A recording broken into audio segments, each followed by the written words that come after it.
Hello friend, नमस्ते, प्रणाम। मैं संजय निषाद आप सभी के स्वागत करती हूँ।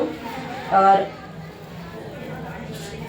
आज ये लाई है माता रानी का गीत। आप सबका स्वागत है शिवा संजय ब्लॉग पर, संजय निषाद ऑफिशियल पर। तो आप लोग भरपूर प्यार आशीर्वाद दीजिएगा।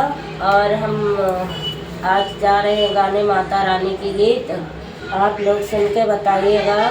बोलिए जय माता दी। सोने के मंदिरवा में सोवे शीतला मैया हो।